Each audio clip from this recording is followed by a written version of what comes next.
Hello friends, Miraj maths कॉर्नरमध्ये तुम्हा सर्वांचं स्वागत आहे। मागील लेक्चरमध्ये आपण महाटेटचा अंकगणित या प्रश्नपत्रिकेचं 2021 सालच्या प्रश्नपत्रिकेचं विश्लेषण केलेलं होतं। तर गणित या विषयातले काही प्रश्न आपण त्याच्यामध्ये सॉल्व केलेले आहेत। राहिलेले प्रश्न आपण आज या लेक्चरमध्ये बघणार आहोत। जर पहिला व्हिडिओ पाहिला नसेल तर लिंक डिस्क्रिप्शन बॉक्समध्ये दिलेली आहे, तिथे जाऊन चेक करा, तुम्हाला ते प्रश्न तिथे भेटतील। तर बघूयात आज राहिलेले काही प्रश्न। सभागृहाच्या पहिल्या रांगेत 20, दुसऱ्या रांगेत 24 व तिसऱ्या रांगेत 28 खुर्च्या आहेत। सभागृहात खुर्च्याच्या एकूण 40 रांगा आहेत, तर 28 रांगेत एकूण किती खुर्च्या असतील? आता बघा, पहिली रांग किती आहे, त्याच्यामध्ये 20 खुर्च्या आहेत। ठीक आहे, पहिल्या रांगेमध्ये आहेत 20 खुर्च्या। नंतर दुसऱ्या रांगेमध्ये किती आहेत? 24 आहेत। तिसऱ्या रांगेमध्ये 28। अशा प्रकारे 40 रांगा आहेत। ठीक आहे, मग तुम्हाला इथंच मधलंच काय विचारलंय की 28व्या रांगेत किती खुर्च्या असतील हे विचारलेलं आहे। मग तुम्हाला सूत्र माहिती आहे आपल्याला की सूत्र काय असतं आपलं, जर nth नंबरच्या म्हणजेच कोणत्याही एका मधल्याच नंबरच्या खुर्च्या काढायच्या असतील किंवा संख्या अंक काढायचे असतील तर सूत्र काय आहे, an बरोबर a + n - 1 × d। आता याच्यामध्ये a म्हणजे काय आहे, तर a म्हणजे असते तो जो सिक्वेन्स आहे त्याचा पहिला नंबर किंवा पहिली जी संख्या असेल तो। नंतर n, आता n म्हणजे काय, तुम्हाला इथं 28 रांगेत काढायचे म्हणजेच n बरोबर झाला तुमचा 28। आणि d म्हणजे काय की दुसरी टर्म वजा पहिली टर्म केली म्हणजे 24 - 20 केलं की तुम्हाला काय भेटतो, d भेटतो। म्हणजे इथं तुम्हाला d किती आहे तर 4 आहे। मग ह्या सगळ्या व्हॅल्यू जर इथं फक्त ठेवल्या तर a 28 बरोबर a किती आहे 20 आहे अधिक n किती आहे बघा 28 म्हणजेच 28 - 1 गुणिले d किती भेटलेला आहे तर 4 भेटलेला आहे। ठीक आहे, मग आता हे फक्त सॉल्व करायचं आहे। कसं सॉल्व करणार, 20 अधिक 28 - 1 27 गुणिले 4, 20 अधिक 7 चोक 28, 2 4 2 8 आणि 2 10, 20 अधिक 108 म्हणजे किती होतात 128। म्हणजेच 28व्या रांगेत किती खुर्च्या असतील तर 128 खुर्च्या असणार आहेत। तुमचा ऑप्शन नंबर 1 हे उत्तर असेल। ठीक आहे, तर अशा प्रकारे हा प्रश्न अगदी फॉर्म्युला माहिती असेल तर एकदम इझिली सॉल्व करता येतो। ठीक आहे, आता पुढचा प्रश्न बघूयात।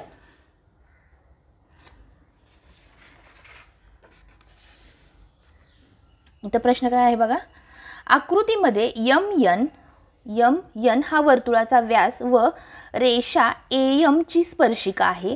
तर an म्हणजे an हा पूर्ण किती आहे 25 सेंटीमीटर आहे, म्हणजे इथून 25 सेंटीमीटर आहे इथपर्यंत। ठीक आहे, AD म्हणजे हा एवढा भाग किती आहे 9 सेंटीमीटर आहे, हा इथून इथपर्यंत। ठीक आहे, हा 9 सेंटीमीटर आहे।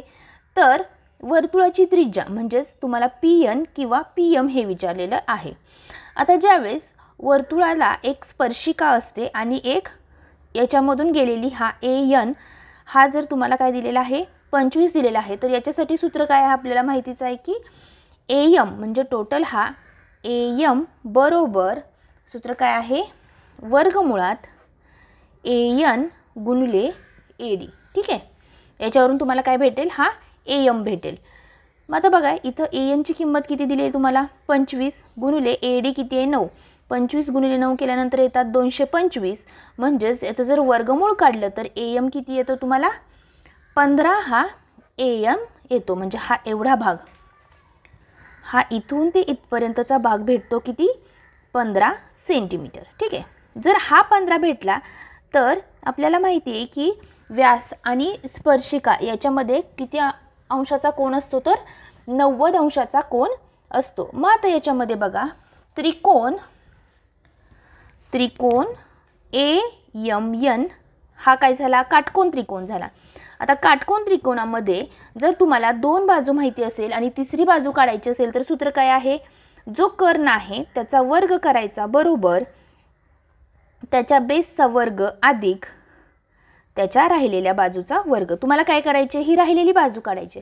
आता AN किती भेटलाय तुम्हाला इथं बघा, AN दिलेला आहे 25, 25चा वर्ग बरोबर AM भेटलेला आहे 15 अधिक NM हा तुम्हाला काढायचा आहे. मग आता हा फक्त काय करणार, हा 15चा वर्ग इकडे गेला, 25चा वर्ग वजा 15चा वर्ग बरोबर NMचा वर्ग. ठीक आहे, 25चा वर्ग किती येतो 625 वजा 15चा वर्ग किती येईल 225 बरोबर NMचा वर्ग. 625 मधून 225 वजा केले तर किती येतात 400 बरोबर NMचा वर्ग. जर NMचा वर्ग 400 असेल तर NM किती असेल, अर्थातच त्याचं वर्गमूळ म्हणजेच 20 असणार आहे. पण NM हा काय आहे, त्याचा व्यास आहे. पण तुम्हाला काय विचारले याच्यामध्ये, त्रिज्या विचारली. म्हणजेच व्यासाची जर निमपट केली तर तुम्हाला काय भेटते, त्रिज्या भेटते. म्हणजे टोटल हा पूर्ण जर भेटलेला असेल, हा पूर्ण 20 भेटलेला असेल 20 सेंटीमीटर, तर हा अर्धा किती असणार आहे, अर्थातच 10 सेंटीमीटर असणार आहे. म्हणजेच या वर्तुळाची त्रिज्या किती असणार आहे, 10 सेंटीमीटर एवढी या वर्तुळाची त्रिज्या असणार आहे. कसं केलं अजून एकदा रिवाइज करूयात आपण. याच्यामध्ये बघा तुम्हाला फक्त काय दिलेलं आहे, AN दिलेलं आहे आणि AD दिलेलं आहे. त्याच्यावरून तुम्ही AM काढलं सूत्र वापरून. AM काढल्यानंतर तुम्हाला काय केलं की त्रिकोण AMN हा काटकोन त्रिकोण भेटला. काटकोन त्रिकोणाचा याच्यामध्ये पायथागोरसचा थेरम वापरला आणि तुम्ही काय केलं की NM काढला आणि तो काय आहे, या वर्तुळाचा व्यास आहे. आणि व्यासाची जर निमपट केली तर तुम्हाला काय भेटेल, त्रिज्या भेटणार आहे. तर अशा प्रकारे याचं उत्तर आहे 10 सेंटीमीटर ही या वर्तुळाची त्रिज्या असणार आहे. ठीक आहे, पुढचा प्रश्न बघूयात आपण. आता ही एक आकृती दिलेली आहे. आकृतीमध्ये त्रिकोण MAN मध्ये OM आणि ON हे अनुक्रमे कोन AMN आणि कोन ANM हे दुभाजक आहेत. म्हणजेच काय की हा पूर्ण कोन असेल तर हे काय करतात, ह्या दोन्ही कोणाला काय करतात, समान भागामध्ये दुभागतात. ठीक आहे, तर तुम्हाला विचारलंय की OMN म्हणजे हा कोन अधिक ONM हा कोन, या दोन कोणांची बेरीज किती आहे हे तुम्हाला विचारलेलं आहे. तर ती बेरीज कशी काढाल, आता बघा तुम्हाला माहिती आहे की त्रिकोण MAN याच्यामध्ये कोन A म्हणजेच MAN अधिक कोन AMN अधिक कोन ANM हे जर केले तर 180 येतात. पण हा कोन किती दिलेला आहे, 90 अंशाचा दिलेला आहे. म्हणजेच हे जे दोन राहिलेले कोन आहेत, हा 90 इकडे कशाला जाईल, वजाला जाईल. म्हणजे राहिलेले दोन कोन AMN आणि कोन ANM हा दोन्ही मिळून 180 वजा 90 म्हणजेच किती होतील, 90 अंशाचे होतील. बरोबर आहे. आता याच्यामध्ये कोन AMN हा काय केलेला आहे, दोन भागामध्ये विभाजित केलेला आहे. म्हणजेच काय, कोन AMN म्हणजेच काय असणार आहे, दोन कोन OMN असणार आहे. म्हणजेच काय, हा आणि हा कोन सेम आहे. म्हणजेच ह्याची दुप्पट केली किंवा ह्याची दुप्पट केली तर हा पूर्ण कोन भेटतो. अधिक ANM पण काय असणार आहे, दोन कोन ON आणि M असणार आहे. म्हणजेच बरोबर काय राहिलं, 90. आता ह्याच्यामध्ये दोन्ही कसं काढलं हे अजून एकदा बघा. आता हा त्रिकोण AMN हा त्रिकोण काय आहे, याचे दोन भागामध्ये रूपांतर केले, हा आणि हा. म्हणजे हे दोन सेम पार्ट आहेत. म्हणजेच मी जर ह्याला एकाच्या रूपात लिहायचं असेल तर कसं लिहिणार, OMN ची डबल केली म्हणजेच ह्या कोणाची डबल केली किंवा ह्या कोणाची डबल केली तर हा पूर्ण कोन मिळतो. ठीक आहे, त्याचप्रमाणे ह्या कोणाची डबल केली एवढ्या किंवा ह्या कोणाची डबल केली तर हा पूर्ण कोन मिळतो. बरोबर आहे. मग तेच फक्त आपण इथं लिहिलेलं आहे. मग आता बघा इथं ह्या दोन्ही साईडला जर दोन्ही भागलं, इथं पण दोन्ही भागले, इथं पण दोन्ही भागलं, म्हणजेच काय येणार, कोन OMN अधिक कोन ONM बरोबर काय येईल, 45 अंश येईल. आणि हेच तुम्हाला विचारलेलं आहे. ठीक आहे, म्हणजेच ह्या दोन कोणांच्या मापांची बेरीज किती येणार आहे, तर 45 अंश एवढी येणार आहे. ठीक आहे.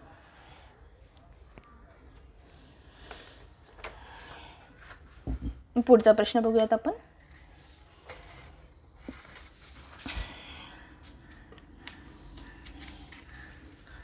सातच्या पटीतील पहिल्या 19 नैसर्गिक संख्यांची बेरीज किती हे तुम्हाला विचारलेलं आहे. आता बेरीज विचारली म्हणजेच काय, 7च्या पटीतील पहिल्या 19 नैसर्गिक संख्या म्हणजेच पहिली संख्या कोणती असणार आहे 7 असणार आहे, दुसरी कोणती असणार आहे 14, ठीक आहे, तिसरी 21. अशा प्रकारे ही पहिली दुसरी तिसरी अशा प्रकारे 19 नैसर्गिक संख्या आहेत त्यांची बेरीज विचारलेली आहे. मग याच्यासाठी सूत्र काय आपलं SN बरोबर n भागिले 2 ब्रॅकेटमध्ये 2a अधिक n - 1 इंटू d. आता बघा याच्यामध्ये कोणकोणत्या टर्म्स आहेत. a म्हणजे काय पहिली टर्म म्हणजेच इथं a बरोबर किती झाला तुमचा 7 झाला. d म्हणजेच काय दुसरी टर्म वजा पहिली टर्म म्हणजे 14 वजा 7 केल्यानंतर 7च्या पटीत आहे म्हणजेच डायरेक्ट तुम्हाला भेटतं की d बरोबर पण 7 आहे. आता राहिला प्रश्न n चा. किती संख्यांची तुम्हाला बेरीज विचारली आहे 19 नैसर्गिक संख्यांची म्हणजेच n बरोबर काय येईल तुमचं 19 येईल. सगळ्या टर्म्स भेटलेल्या आहेत फक्त तुम्हाला काय करायचं आहे सबस्टिट्यूट करायचं आहे.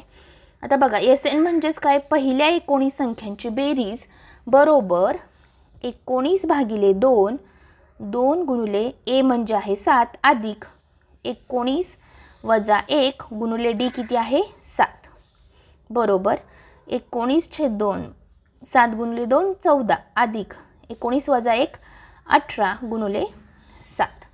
आता बघा इथं किती होतात 19/2 ब्रॅकेटमध्ये 14 अधिक 7 8 56 5 7 आणि 5 12. मग इथं किती होतील बघा 19/2 ब्रॅकेटमध्ये 126 अधिक 14 6 4 10 इथं राहतात 140 झाले. बे 1 बे बे 7 14 19 गुणिले 70 केल्यानंतर 9 7 63 6 6 12 आणि 13 म्हणजेच पहिल्या 19 नैसर्गिक संख्यांची बेरीज ही किती येणार आहे 1330 म्हणजेच ऑप्शन नंबर 2 हे तुमचं उत्तर येईल. काय केलं याच्यामध्ये फक्त जो क्रम दिलेला आहे तो मांडून घेतला म्हणजे 7च्या पटीतील येणार आहेत म्हणजे पहिली संख्या 7 दुसरी 14 तिसरी 21 अशा प्रकारे असणार आहेत. अशा 19 संख्या घेतल्या आणि त्या संख्यांची जर बेरीज केली तर ती किती येईल हे तुम्हाला विचारलेलं आहे. आता डायरेक्ट बेरीज करणं हे खूप टाइम कन्झ्युमिंग आहे त्याच्यामुळे तुम्हाला काय करावं लागेल की हा फॉर्म्युला यूज करावा लागेल. हा फॉर्म्युला यूज केला की तुम्हाला त्याच्यामधल्या a ची टर्म कोणती आहे n कोणता आहे आणि d कोणता आहे हे जर भेटलं आणि हे जर फॉर्म्युल्यामध्ये सबस्टिट्यूट केलं तर तुम्हाला तुमचं उत्तर भेटेल. याच्यामध्ये कोणाला काही डाऊट असेल तर कमेंट बॉक्समध्ये कमेंट करा तुमचा डाऊट क्लिअर केला जाईल. ठीक आहे. नेक्स्ट बघा खालील कोणती जोडी ही सापेक्ष मूळ संख्यांची जोडी आहे. पहिल्यांदा सापेक्ष मूळ संख्या म्हणजे काय हे माहीत असणं गरजेचं आहे. तर सापेक्ष मूळ संख्या म्हणजेच काय असतात सहमूळ संख्या असतात. ठीक आहे. सापेक्ष मूळ संख्या म्हणजेच काय असतात सहमूळ संख्या असतात. आता सहमूळ संख्या म्हणजेच काय की अशा संख्यांची जोडी की ज्याच्यामध्ये कोणताही कॉमन अवयव असता कामा नये. म्हणजेच काय आता इथं 187 घेतलं पहिल्या पर्यायामध्ये 187 187चे कोणकोणते अवयव आहेत म्हणजे 187ला 1 नी भाग जातो 8 आणि 7 14 आणि 15 म्हणजे 3 न पण भाग जातो आणि पुढे 17 ने 1 भाग जातो. ठीक आहे. नंतर दुसरी संख्या घेतली 153. आता या 153ला कशाकशाने भाग जातो बघा याला जातो इथं 3 नी भाग जात नाही कारण 7 आणि 8 15 15 आणि 1 16 होतात. याच्यामध्ये बघा 1 नी जातो 5 आणि 3 8 आणि 1 9 3 नी जातो आणि 17 नी जातो म्हणजेच याच्यामध्ये 17 आणि 17 ही काय आहे कॉमन अवयव आहे त्याच्यामुळे ही सापेक्ष मूळ संख्यांची जोडी नाही किंवा सहमूळ संख्यांची जोडी नाही त्याच्यामुळे हे तुमचं उत्तर असू शकत नाही. तुम्हाला असं उत्तर शोधायचं आहे की ज्याच्यामध्ये दोघांमध्ये कोणताही कॉमन अवयव असता कामा नाही. ठीक आहे. आता 78 बघा 78 मध्ये 78ला 1 नी भाग जातो आणि 13 नी भाग जातो. 143ला 1 नी भाग जातो इथं 7 आणि 8 15 3 न पण भाग जातो आणि इथं काय जातो 13 नी भाग जातो म्हणजे या दोघांमध्ये कॉमन म्हटला तर 13 आणि 13 आहे त्याच्यामुळं ही पण सहमूळ संख्यांची जोडी नाही. आता तिसरा ऑप्शन चेक करूयात आपण. तिसऱ्या ऑप्शनमध्ये 75 आणि 28 7 आणि 5 12 म्हणजे याच्यामध्ये बघा 75 म्हटल्यानंतर 1 न भाग जातो 3 नी भाग जातो 5 नी जातो 15 5 75 15 न पण जातो आणि 25 न पण जातो. ठीक आहे. आता याच्यामध्ये बघा 1 न जातो 1 नंतर कितीने जातो?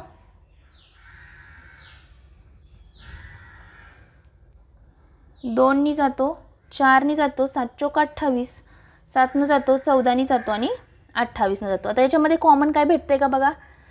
3 नाही आहे, 5 नाही आहे याच्यामध्ये, म्हणजे याच्यामध्ये कॉमन कोणतेही अवयव नाही आहेत. त्याच्यामुळे ही काय आहे?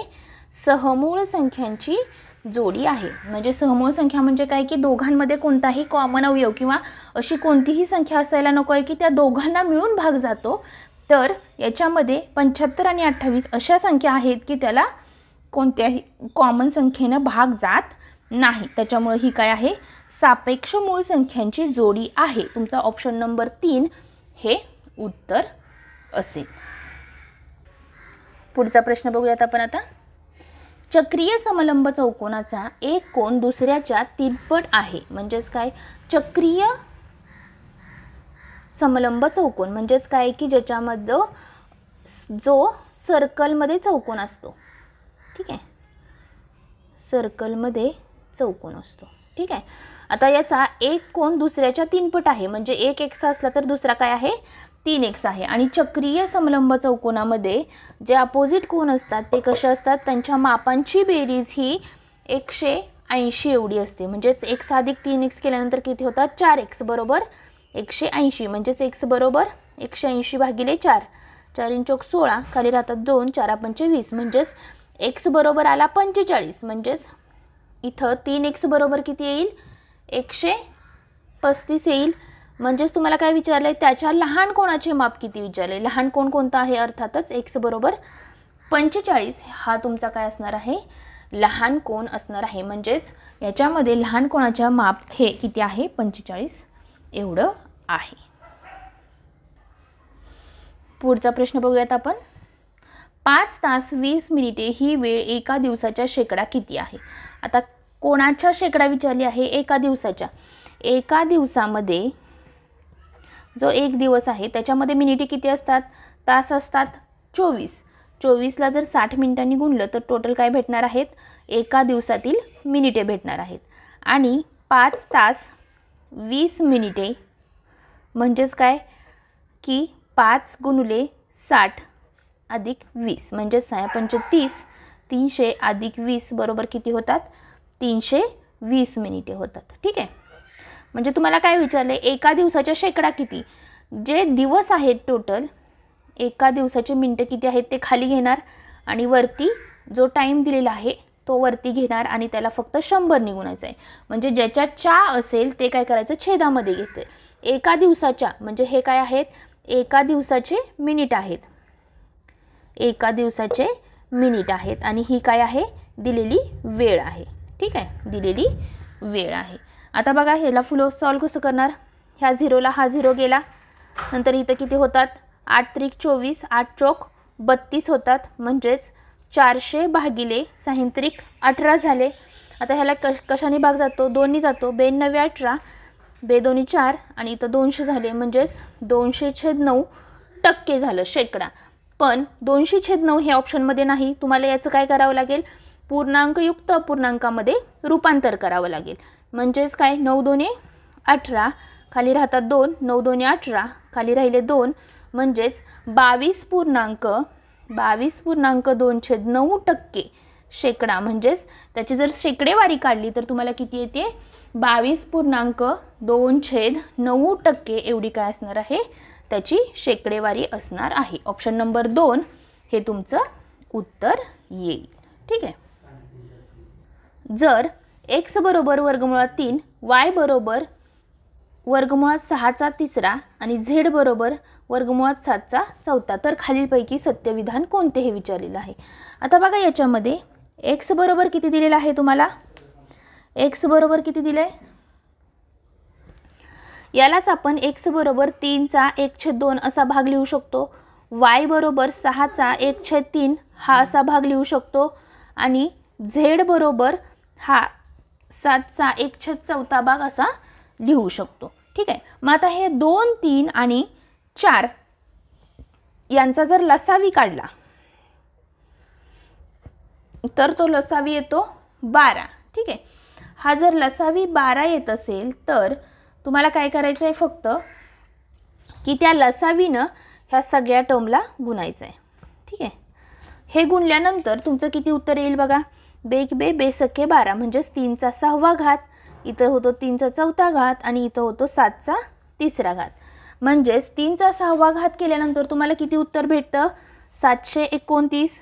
3चा 4था घात केल्यानंतर किती भेटेल उत्तर तुम्हाला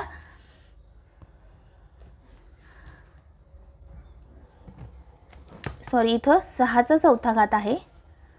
6चा 4था घात केल्यानंतर येतं 1296 आणि 7चा 3रा घात केल्यानंतर येतं 343. आता याच्यामध्ये बघा सगळ्यात मोठं कोण आहे, हे मोठं आहे म्हणजेच y मोठा आहे, हा झाला सगळ्यात मोठा. नंतर त्याच्यापेक्षा लहान कोण आहे, हे x. याच्यामध्ये बघा आता सगळ्यात मोठा कोण आहे y, त्याच्यानंतर लहान कोण आहे x आणि त्याच्यानंतर लहान आहे z. म्हणजेच ऑप्शनमध्ये असा कोणता ऑप्शन आहे का बघा, सगळ्यात मोठा y. सगळ्यात मोठा y म्हणजे हा ऑप्शन कट झाला, हा ऑप्शन कट झाला. याच्यामध्ये y मोठा आहे, याच्यामध्ये y मोठा आहे. y च्या नंतर मोठा x पाहिजे म्हणजे हा पण ऑप्शन कट झाला. ऑप्शन नंबर 4 हे तुमचं काय असणार आहे, उत्तर असणार आहे. तर अशा प्रकारे राहिलेले प्रश्न आपण या लेक्चरमध्ये कंप्लीट केलेले आहेत. याच्यामध्ये कोणाला काही डाऊट असेल तर कमेंट बॉक्समध्ये कमेंट करा. जर व्हिडिओ आवडला असेल तर चॅनलला सबस्क्राईब करा आणि तुम्हाला याच्या आधीचा व्हिडिओ पाहायचा असेल तर लिंक डिस्क्रिप्शन बॉक्समध्ये दिलेली आहे, ती जाऊन चेक करा जेणेकरून तुमचा हा 2021चा पूर्ण गणिताचा पेपर व्यवस्थित सॉल्व केलेला आहे तो पाहून होईल. थँक्यू.